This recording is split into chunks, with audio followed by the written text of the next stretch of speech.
A very good morning to all of you students. Today we are going to start from the Chera kingdom. According to Ashoka's edicts, the Chera kingdom was established in the first few centuries of the Christian era. Christian era के जो पहली कुछ centuries थी वहाँ पे किसका establishment हुआ? Chera kingdom का. It comprise the territories of the modern Travancore state. जो ट्रेवेंक्योर स्टेट है, कोच्चिन है और मलाबार का कुछ पोर्शन, इन सभी टेरिटरीज को वो कंप्राइज करता था. मीन्स इन सभी टेरिटरीज को मिलाकर बना था. The ports of the Chera kingdom were great trading centre. जो चेरा किंगडम के पोर्ट्स हुआ करते थे वो बहुत अच्छे क्या थे? ट्रेडिंग के सेंटर थे. मीन्स वहाँ पे ट्रेडिंग हुआ करती थी. The Cheras has matrimonial aligns with the Chola rulers. जो चेराज हुआ करते थे उनका क्या था? मैट्रिमोनियल अलाइंस का मतलब क्या है? शादी ब्याह से मतलब है. ठीक है, इनका क्या हुआ करता था? चोला रूलर से रिलेशन हुआ करता था. The Cheras did not rule for long. Cheras बहुत ज़्यादा समय तक शासन नहीं कर पाए थे. In the 8th century of the Pallavas, in 10th century the Cholas, and in the 13th century the Pandyas established their rule over the Cheras. Cheras के ऊपर 8th century में पलावाज ने रूल किया, 10th century में चोलाज ने रूल किया, 13th century में पांड्याज ने रूल किया. अब हम लोग बात करते हैं the Pandya kingdom. Pandya kingdom क्या थी? The Pandya dynasty was one of the main dynasties of the Tamil state whose capital was at Madurai.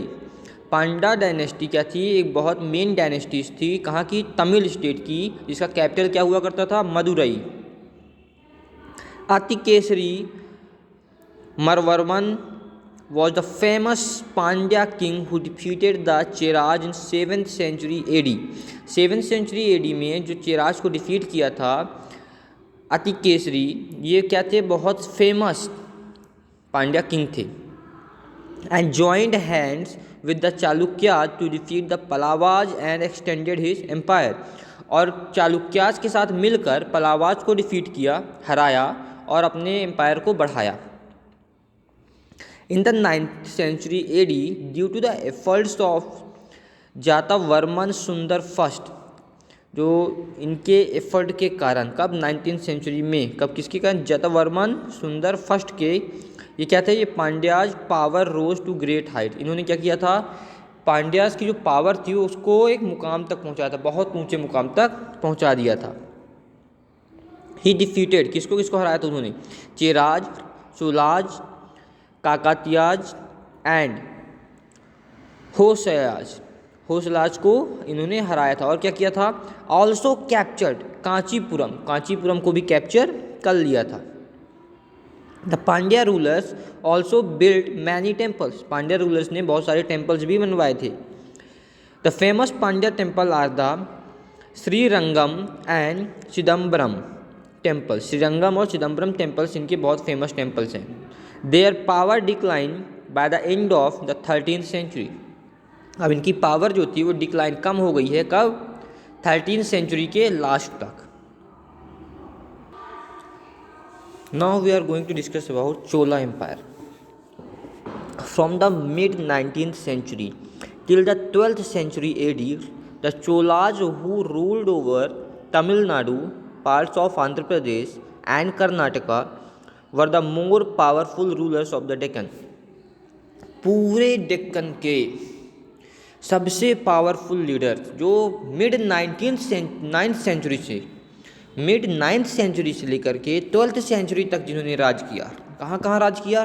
Tamil Nadu में, आंध्र प्रदेश में, कर्नाटक में. तो ये क्या थे? सबसे पावरफुल लीडर हुआ करते थे, सबसे पावरफुल रूलर्स हुआ करते थे. The historians refers to them as the imperial Cholas. जो हिस्ट्री पढ़ने वाले लोग होते हैं, हिस्टोरियंस होते हैं, उन्होंने क्या उनको बताया था? इम्पेरियल चोलाज बोला था. The founder of the imperial Cholas was Vijayalaya who conquered Tanjore from the Pallavas. जो फाउंडर थे इम्पेरियल चोलाज के, कौन थे? विजयलया. ठीक है, फिर इसके बाद क्या हुआ, the Parantaka first defeated the Pandya Kings of Madurai. Madurai के जो पांड्या किंग्स हुआ करते थे उनको जब हराया गया, and extended the territory further south, और इन्होंने क्या किया, अपने एम्पायर की जो टेरिटरी थी, जो बाउंड्री थी, उसको कहाँ तक पहुँचा दिया, सीमा को साउथ तक फैलाने लगी। He assume the title of Madurai Kondavan. उनको एक टाइटल क्या मिला था, मदुरई कोंडावन का टाइटल मिला था। द कन्क्वेरर ऑफ मदुरई, और क्या टाइटल था उनका, the conqueror of Madurai. The greatest and the most distinguished Chola king was Raja Raja first. जो सबसे बड़े और जिसके बारे में बहुत सारी न्यूजेज हैं, जिसके बारे में बहुत सारा डिटेल डाटा है, जो सबसे पावरफुल हुआ करते थे, जिनका बहुत ज़्यादा नाम हुआ, वो कौन राजा थे चोला के, Raja Raja first. By his ability, power and military skill he soon build up the great Chola empire. Great Chola empire को किसने बिल्ड किया था, राज राजा फर्स्ट ने। He first defeated the Chera kings, सबसे पहले उन्होंने चेरा किंग्स को हराया, and capture the region of Kerala, और रीजन्स जो केरला के रीजन्स हुआ करते थे उनको कैप्चर कर लिया, अपने कब्जे में ले लिया। And then defeated the captured, उसके बाद हार भी क्या किया, उसको हराया, किसको हराया और कैप्चर किया, हराया भी और कैप्चर भी किया, किसको, the Pandya king, and took possession of Madurai, और मदुरई को अपने कब्जे में ले लिया, क्योंकि मदुरई किसके कब्जे में हुआ करता था, पांड्या किंग्स की कब्जे में।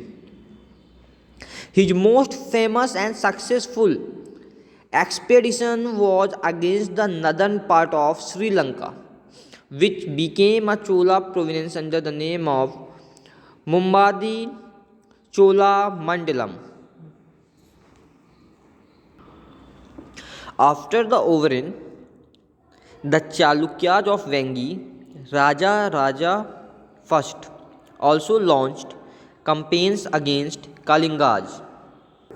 अब देखिए, जो राजा थे उन्होंने क्या किया, कालिंगा डायनेस्टी के खिलाफ क्या किया, कैंपेन्स निकाले।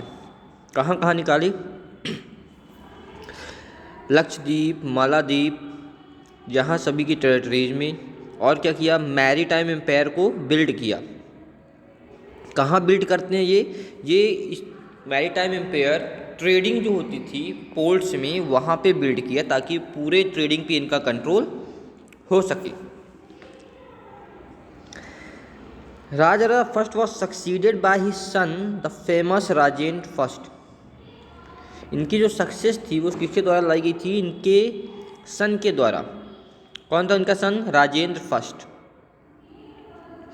ही annexed the whole of Sri Lanka and reassured his authority over Kerala and Pandyas। और जो राजेंद्र फर्स्ट ने उसने क्या काम करवाया था, पूरे श्रीलंका में अपना कब्जा लिया था, अथॉरिटी केरला के ऊपर लिया था, पांड्यास के ऊपर लिया था।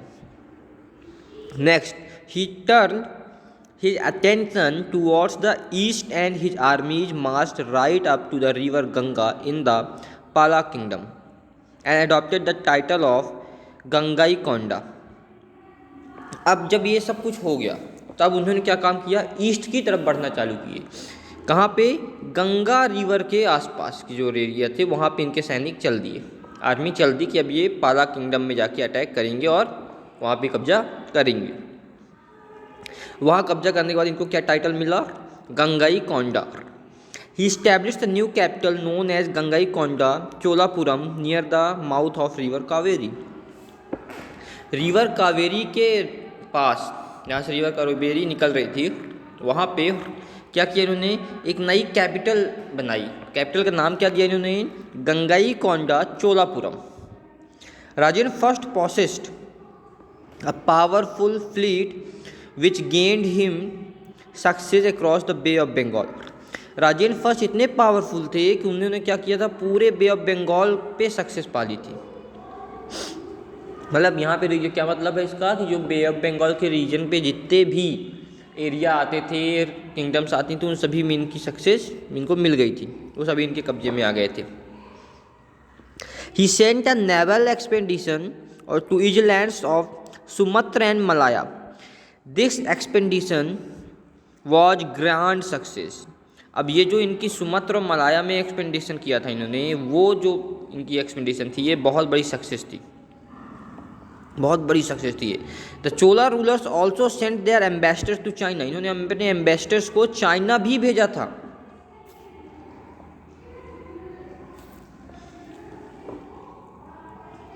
The Chola empire continued to flourish up to 12th century. 12th century तक चोला ने पूरी तरह से क्या किया था, अपना दबदबा बनाए रखा था। In the 13th century the Cholas was succeeded by the Pandyas of Madurai and the Hoysalas of Dwara Samudra Mysore. अब चोला को जीत लेता है, जीता जाता है। कहाँ से जीता जाता है? पांड्याज ऑफ मदुरई और होयसलाज of Dwara Samudra. The Chalukyas of Kalyani in the Deccan was succeeded by the Kakatiyas who ruled from Warangal Andhra Pradesh and the Yadavas who ruled from Devgiri.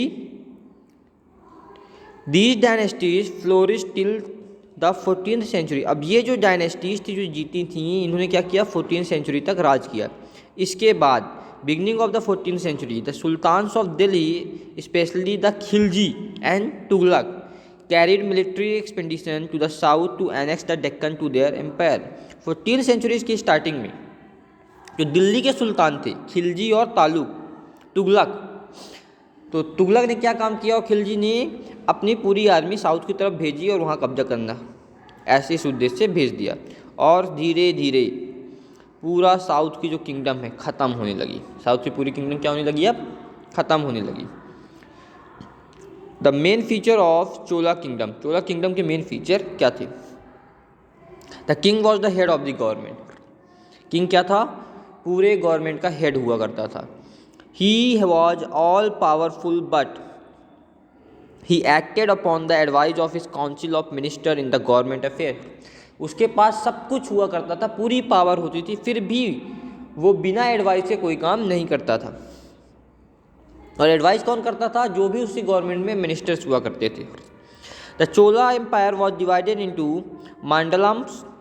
अब चोला एम्पायर मंडलम्स में बहुत सारे डिवाइड हुआ करता था। फिर मंडलम्स भी डिवाइड हुए थे डिस्ट्रिक्ट्स में, जिसे वलांडनस कहा जाता था, जिसे डिस्ट्रिक्ट हम लोग बोलते हैं। The village was the lowest unit of the administration in which the contribution of the village assemblies of ग्राम सभा was signified।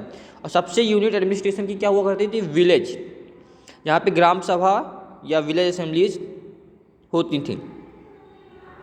इसके बाद ग्राम सभा भी 3 पार्ट्स में डिवाइडेड था। UR means was the assembly of common villages, common villages की जो assembly होती थी UR। सभा और महासभा क्या होती थी? ये ब्राह्मण्स की असेंबली हुआ करती थी जो पढ़े लिखे होते थे। और Nagaram was the assembly of merchants, traders और आर्टिशियंस। इनकी असेंबली क्या कहलाती थी? नागरम कहलाती थी। Several committees were form to look after the village administration with regard to justice. Justice के रिगार्डिंग बहुत सारी क्या कमेटी बनाई गई थी। Education, maintenance of road, water, मतलब जितने काम होते थे उन सभी के लिए अलग अलग क्या बनाई गई थी? कमेटीज़ बनाई गई थी। जस्टिस कमेटी ये देखेगी, एजुकेशन ये देखेगी, रोड का maintenance, water, reservoirs, religious celebration, ये सभी चीज़ देखने के लिए कमेटीज बनी हुई थी। Economic system, the economic life of people during the Chola period was very prosperous. The main source of revenue were taxes on land and trade. The Chola rulers built a network of roads for the purpose of trade and communication, and trade with foreign countries were also carried on. अब जो चोला period का economic था वो किस में depend करता था? वो पूरा का पूरा डिपेंड करता था उसके ट्रेडिंग पे और लैंड के टैक्सेस पे। चोला ने क्या किया था? अपने ट्रेडिंग पर्पस के लिए बहुत सारे रोड वाइज नेटवर्क बनाए हुए थे ताकि उसका कम्युनिकेशन और ट्रेडिंग अच्छा हो सके, और उसकी ट्रेडिंग फॉरेन कंट्रीज से भी होती थी। For the purpose of irrigation and proper utilization of river water tanks were built. Reverse के वाटर का प्रॉपर यूटिलाइजेशन हो इस कारण से क्या बनाए गए थे? टैंक्स बनाए गए थे वाटर के। The village assemblies were responsible for maintaining tanks in good condition. जो विलेज असेंबलीज हुआ करती थी वो टैंक को अच्छी कंडीशन में रखने के लिए रिस्पॉन्सिबल थी। Society, the Brahmins enjoy the top most position in the society, Brahmins को सबसे ऊंची पदवी दी गई थी। The traders and the artisans commanded greater esteem in the society than the officials of the state. The condition of women was good, women की condition भी यहाँ अच्छी थी। They were held in the great honour and enjoyed freedom, उनको भी freedom दी गई थी। They were imparted education in various branches of learning, अलग अलग लर्निंग ब्रांचेज पे उनको एजुकेशन भी मिलती थी। Different section of society join together for common purpose, common purpose के लिए अलग अलग सोसाइटी मिल के काम किया करती थी। Religion, Hinduism was the main religion in south India, Hinduism क्या था साउथ इंडिया में, मेन रिलीजन था। The Chola rulers respected all religions, Chola rulers ने क्या किया था, सभी रिलीजन्स को रिस्पेक्ट दी थी। Most of the Chola rulers were the followers of Shiva, बहुत सारे क्या थे, शिव भक्त थे, भगवान शिव के भक्त हुआ करते थे। Still many Chola king build Vishnu temple and gave donation to Buddhist viharas, भगवान बुद्ध जो होते थे उनको भी बहुत सारे उनके टेम्पल बनाए गए थे और विष्णु के टेम्पल भी बनाए गए थे। Some great religious teacher who also live during this period, बहुत सारे रिलीजियस टीचर भी थे जो इस पीरियड में रहे। The best known among them was आदि शंकराचार्य, आदि शंकराचार्य बहुत अच्छे रिलीजियस टीचर थे, मतलब क्या थे वो, महंत।